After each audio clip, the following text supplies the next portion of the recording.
Hagamos unos cuantos ejemplos de funciones para comprender muy bien cómo definirlas y su utilidad.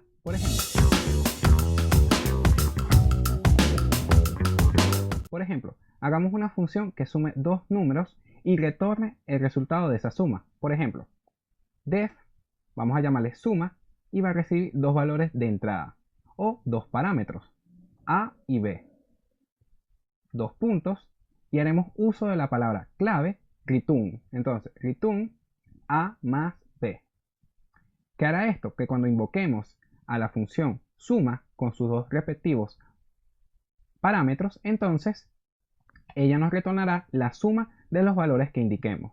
Veamos por ejemplo. Si yo hago print suma 5 más 10, deberíamos obtener el valor de 15. Ejecutemos el código para ver esto que he mencionado. Estando en la terminal, ejecutamos nuestro archivo function.py y vemos que tenemos el 15.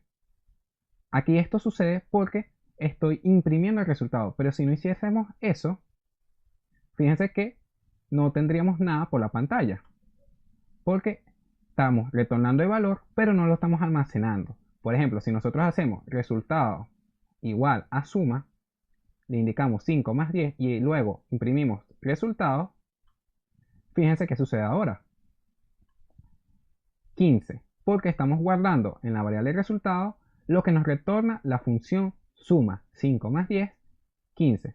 Por ejemplo, si nosotros hiciéramos resultado 2 igual a suma 100 más 100 e imprimimos resultado 2, veamos ahora que obtendríamos 15 y 200.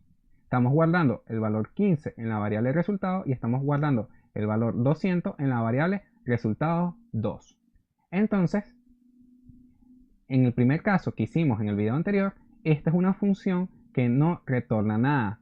Y aquí, en esta ocasión, tenemos una función que retorna un valor. Esos valores podemos guardarlos en variables. Ahora bien, una de las ventajas de trabajar en Python es que las funciones pueden retornar más de un valor. En otros lenguajes de programación como C, C++ o Java, las funciones nada más retornan un solo valor. Pero en Python podemos retornar más de uno solo. ¿Cómo funciona esto? Por ejemplo, def foo, voy a colocar A, B y C, va a recibir tres valores como entrada, dos puntos, y podríamos hacer esto. Return A, B, C. Si nosotros invocamos esa función, fíjense que al invocar la función foo y le colocamos, por ejemplo, 10, 5 y 9, entonces sucederá lo siguiente. Veamos. Estando en la terminal, ejecutamos nuestro código, función.py. Entonces fíjense que la función foo va a retornar tres valores, pero las retorna en una estructura de datos. ¿Qué estructura de datos es esta? Una tupla. Entonces, en la posición 0 está el valor 10, en la posición 1 el valor 5 y en la posición 2 el valor 9. En Python podemos retornar varios valores y estos valores se van a almacenar en una tupla. Además de esto, otra ventaja que tiene el lenguaje de programación Python es que podemos recibir diferentes cantidades de parámetros en una función. Por ejemplo, ¿a qué me refiero con esto? En el caso de la primera función que definimos en el video anterior, recibía un único parámetro y siempre vamos a recibir un único parámetro. En el caso de la función suma recibimos dos parámetros y en el caso de la función foo recibimos tres parámetros. Pero hay ocasiones donde no sabemos la cantidad de parámetros a recibir, es un número indefinido. Entonces hacemos uso de la siguiente instrucción. Colocamos def foo2, abrimos paréntesis y colocamos estrellita y por convención colocamos args, dos puntos y por ejemplo podemos hacer lo siguiente: args en la posición 0, args en la posición 1, args en la posición 2.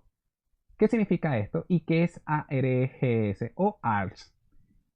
Esto de aquí adentro nos permite recibir una cantidad indefinida de parámetros y tratarlos como si fuese una lista. Entonces, por ejemplo, si yo hago esto, foo2, y le coloco Alexander José y true, estos tres valores estarán dentro de una lista y la podremos manipular dentro de nuestra función. Por ejemplo, si ejecutamos nuestra función, veamos que está Alexander, José y true, porque cada uno de los argumentos que definimos se posiciona dentro de nuestra lista. Entonces, ya conocemos dos ventajas sobre Python. Podemos retornar más de un valor en nuestras funciones y podemos recibir más de un parámetro en nuestras funciones cuando no conocemos el número de parámetros a recibir. Esto ha sido todo por ahora. Nos vemos en el próximo video.